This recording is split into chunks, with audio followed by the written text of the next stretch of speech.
Good morning, students. Today's our topic is law of variable proportion. ये हमारा production का जो चैप्टर है उसका थर्ड टॉपिक है law of variable proportion. Law of variable proportion हमने पहले भी रीड आउट किया था, थोड़ा रिमाइंड कर लेते हैं हम। फर्स्ट में हमने पढ़ा था प्रोडक्शन क्या होता है। प्रोडक्शन के लिए हमने टाइम पीरियड दो किए थे, that is short run and long run. ठीक है, शॉर्ट रन वाले को हमने एक नेम दिया था, वो क्या था? Law of variable proportion. तो लॉ ऑफ वेरिएबल प्रोपोर्शन किस में होता है? सबसे पहले शॉर्ट रन में होता है, मतलब शॉर्ट टाइम पीरियड में होता है। जब शॉर्ट टाइम पीरियड होता है तो फैक्टर तो दोनों ही होते हैं। कौन कौन से फैक्टर होते हैं? Variable factor and also fixed factor. दोनों फैक्टर होते हैं शॉर्ट रन में, लेकिन वेरिएबल फैक्टर को हम चेंज कर सकते हैं। We can change. जैसे कि लेबर है, लेबर की हम 1 यूनिट भी लगा सकते हैं, 2 भी लगा सकते हैं, 3 भी, 4 भी, 5 भी शॉर्ट रन में। ठीक है, जितना हमें ज़रूरत है उतना लगा सकते हैं। फिक्स्ड फैक्टर को ये क्या होता है? कांस्टेंट होता है, ये चेंज नहीं होता, नॉट चेंज्ड।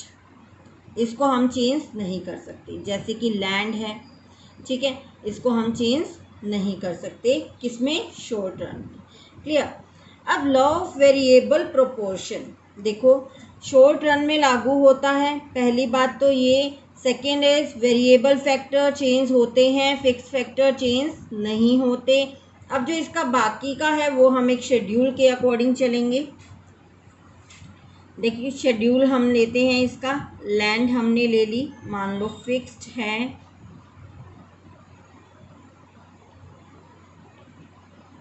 ठीक है, हम ले लेते हैं लेबर 1 2 3 4 5 6 7 1000। ठीक है, देन हमारी आउटपुट कितनी है? यूनिट्स, मतलब जिसको हम क्यू कहते हैं। 1 2 3 4 5 6 7, मतलब एक लेबर लगाते हैं तो 1 यूनिट प्रोड्यूस होती है, 2 लगाते हैं तो 2 यूनिट। आप चेंज भी कर सकते हो, कोई वो प्रॉब्लम नहीं है। 1 यूनिट से 1 यूनिट, 2 से 2, 3 से 3 यूनिट प्रोड्यूस होती है। देन हमें क्या निकालना है? टीपी निकालना है, टोटल प्रोडक्ट निकालना है, एवरेज प्रोडक्ट निकालना है, ऑल्सो मार्जिनल प्रोडक्ट निकालना है। ठीक है, इस शेड्यूल को याद करने का बेस्ट तरीका क्या है कि आप पहले एमपी नोट डाउन कर लो। एमपी नोट डाउन करते हो तो पहले ये इंक्रीज होती है 1 2 3, फिर डिक्रीज होने लग जाती है 2 1 1 2 3 3 यहाँ कॉन्स्टेंट हो गया 2 1, फिर आ जाएगा 0, फिर नेगेटिव में चली जाएगी। ठीक है, इस तरह से आप एमपी निकाल सकते हो। एमपी से हम क्या निकालते हैं? टीपी निकालते हैं। लास्ट वीडियो में हमने सीखा था एमपी से टीपी किस तरह से फाइंड आउट करते हैं। फर्स्ट को सेम लिखो और इसको और एमपी के नेक्स्ट को ऐड कर दो, फिर इसको और एमपी के नेक्स्ट को 9 ऐड कर दो 6, फिर इसको और एमपी के नेक्स्ट को ऐड कर दो, फिर से नेक्स्ट को ऐड कर दो, फिर से नेक्स्ट को ऐड कर दो, फिर से नेक्स्ट को ऐड करोगे तो माइनस हो जाएगा, कितना हो जाएगा? 8 हो जाएगा। ठीक है, अब एपी कितना आ जाएगा? टीपी डिवाइड बाय क्यू होता है। एपी का फॉर्मूला क्या होता है? TP divide by Q. ठीक है, तो टीपी डिवाइड बाय क्यू करेंगे हम। 1 divide by 1, 3 divide by 2 1.5, 6 2, 8 divide by 4 2, 9 divide by 5। ठीक है, 9 डिवाइड बाय 5 करेंगे तो 1.8। ठीक है, 6 डिवाइड बाय 9 करेंगे तो 1.5, 7 डिवाइड बाय 8 करेंगे तो 1.1 एंड 7 समथिंग आ जाएगा। ठीक है, अब हमें टीपी एपी और एमपी में रिलेशन फाइंड आउट करना है। ठीक है, तो हम एक ग्राफिकल रिप्रेजेंटेशन करेंगे इसका। देखेंगे ग्राफ किस तरह से बनेगा। ग्राफ थोड़ा बड़ा बनेगा तो हम स्पेस पे नोट डाउन करते हैं इसको।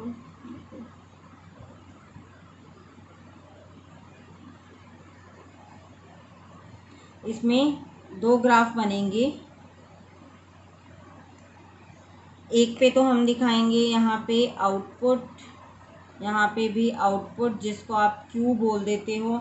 यहाँ पे हम दिखाएंगे हमारा टोटल प्रोडक्ट, यहाँ पे दिखाएंगे average product and marginal product. ठीक है, तो हम ड्रॉ कर लेते हैं यहाँ पे 1 2 3 4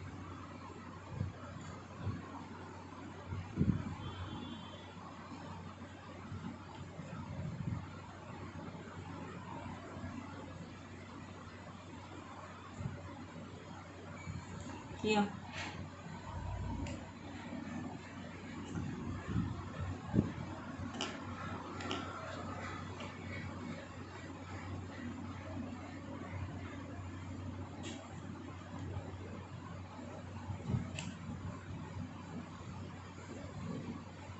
ठीक है, तो जब हम देखेंगे कि लेबर की, देखो आउटपुट कितनी आ रही है हमारी 1 यूनिट पे हमारा टीपी कितना है 1 यूनिट पे हमारा टीपी है 1, 2 यूनिट पे 2 यूनिट पे 3, देन 3 यूनिट पे 3 यूनिट पे 6,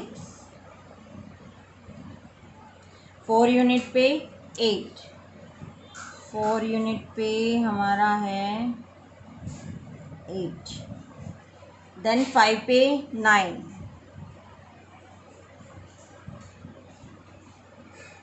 9, 6 पे अगेन 9,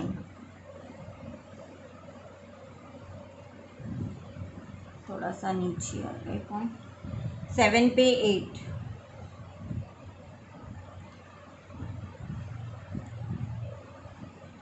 7 पे ये यहाँ पे आया, 7 पे 8 यहाँ पे आ जाएगा। ठीक है, तो अब इसको हम मैच करते हैं, तो टीपी हमारा आ जाएगा, फ्री हैंड से इसको मैच करना है आपने, ये आ गया आपका टीपी।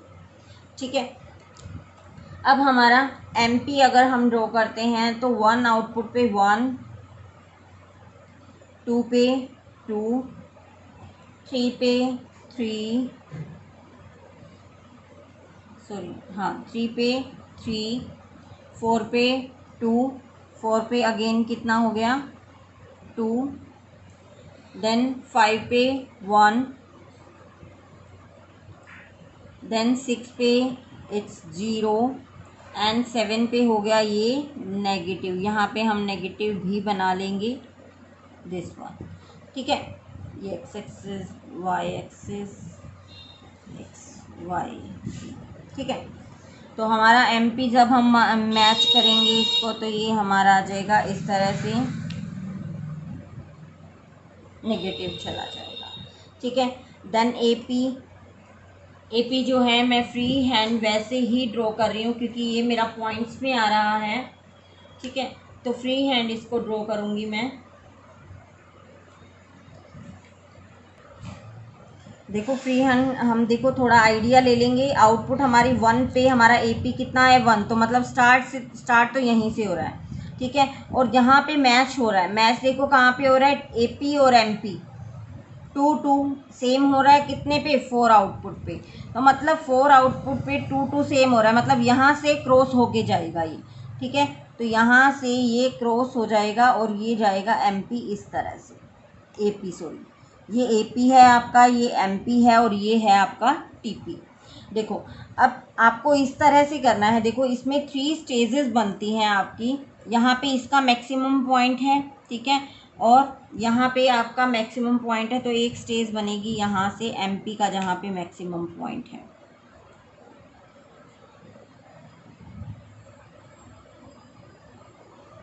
ठीक है, यहाँ से एक स्टेज बन गई, एक स्टेज बनेगी जहाँ पे टीपी का मैक्सिमम पॉइंट है, यहाँ पे टीपी का मैक्सिमम पॉइंट है, और ये मैच होगी कहाँ पे, जहाँ पे एमपी नेगेटिव हो रहा है, यहाँ पे मैच हो जाएगी सेकेंड स्टेज।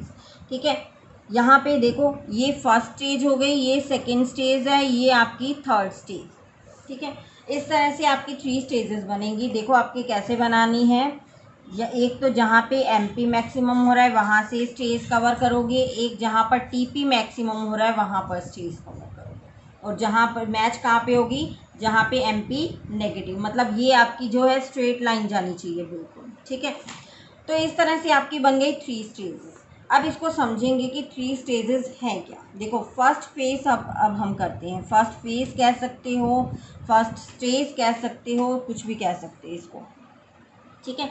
अब देखोगे फर्स्ट फेज में टीपी जो है हमारा इंक्रीज हो रहा है। In first phase TP is increasing at increasing, देखो जल्दी से बढ़ रहा है ना, at increasing rate. Increasing rate पे टीपी जो है इंक्रीज हो रहा है।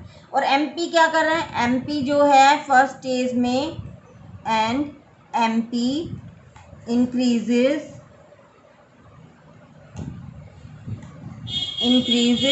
and reaches its maximum point, ठीक है। फर्स्ट स्टेज में एमपी जो है इसके मैक्सिमम पॉइंट पे रीच हो गया, क्लियर।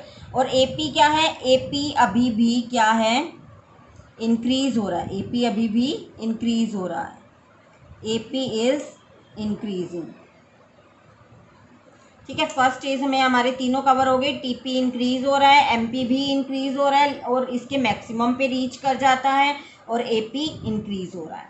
सेकंड स्टेज में देखो, सेकंड फेज में हमारा क्या है, सेकंड फेज में जो हमारा टीपी है वो इंक्रीज हो रहा है, लेकिन थोड़ा धीरे इंक्रीज हो रहा है, मतलब ढलान जो है इसका स्लोप जो है कम होता जा रहा है, मतलब कम तेजी से इंक्रीज हो रहा है। TP is increasing eight decreasing rate, decreasing rate पे इंक्रीज हो रहा है, इंक्रीज तो हो रहा है लेकिन उसकी रेट क्या है इंक्रीज होने की, डिक्रीज हो गई है पहले से, ठीक है।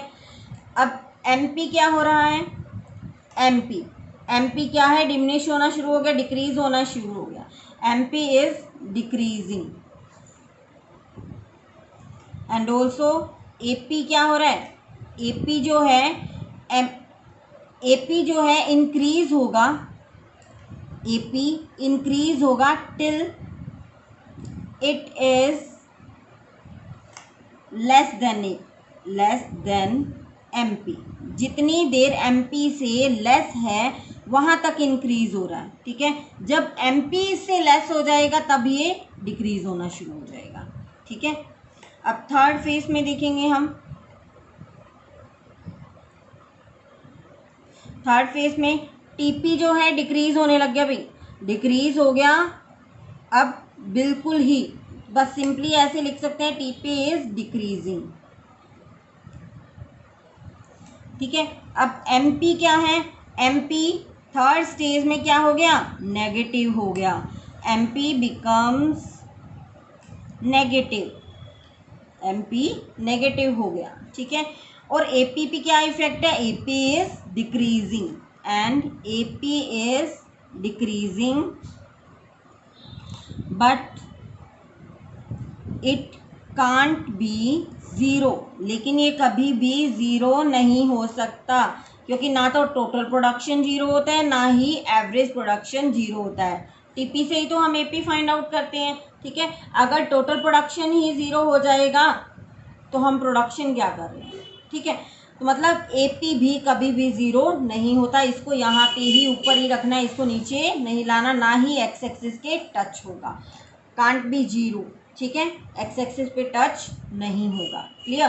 तो ये आपकी 3 फेसेस हैं। अब 3 फेसेस के अकॉर्डिंग देखो आप यहाँ पे कैसे बनता है, देखो एमपी एमपी यहाँ पे जो है इन 3 स्टेज 1 2 3 यहाँ पे क्या है, इंक्रीजिंग रिटर्न, इंक्रीजिंग रिटर्न दे रहा है, ठीक है। फिर 3 2 1 यहाँ पे क्या कर रहा है अभी, ज़ीरो को भी साथ ले सकते हो, डिक्रीजिंग,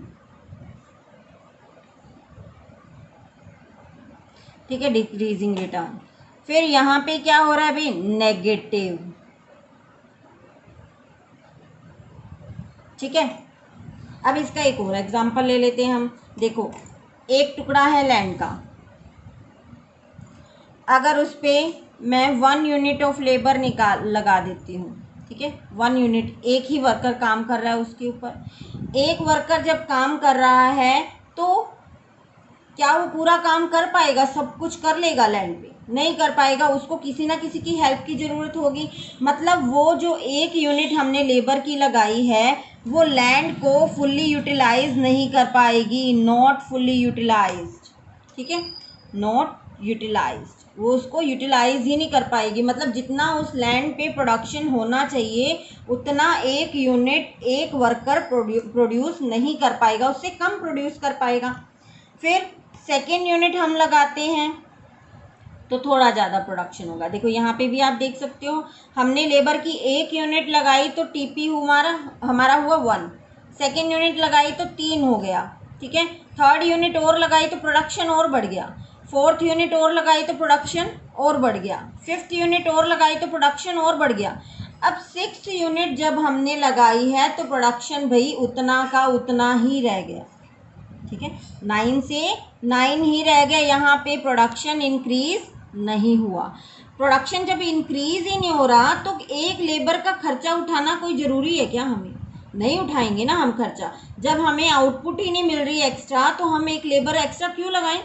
तो हम क्या करेंगे, यहाँ पे 5 यूनिट लगाने से हमारा जो प्रोडक्शन हो रहा है 9 प्रोडक्शन हो रहा है, तो ये क्या है आपका, यहाँ पे आप उस लेबर को और लैंड को क्या है फुल्ली यूटिलाइज कर रहे हो, ठीक है, उसको क्या कर रहे हो, फुल्ली यूटिलाइज कर रहे हो।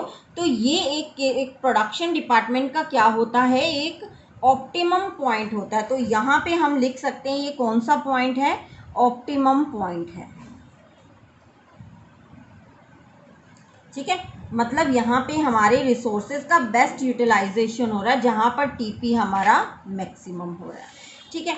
अब देखो 7th यूनिट लगाने से हमारा जो प्रोडक्शन है वो क्या डाउन चला गया। 9 यूनिट पहले प्रोड्यूस कर रहे थे, अब क्या है 8 यूनिट प्रोड्यूस कर रहे हैं, ठीक है। मतलब जितना हम लेबर लगा रहे हैं, ठीक है, उससे प्रोडक्शन क्या है कम ही होता जा रहा है, नेगेटिव होता जा रहा है, ठीक है। तो यहाँ पे तो हमें प्रोडक्शन क्या है, मतलब यूनिट लगाना और बंद ही कर देना चाहिए।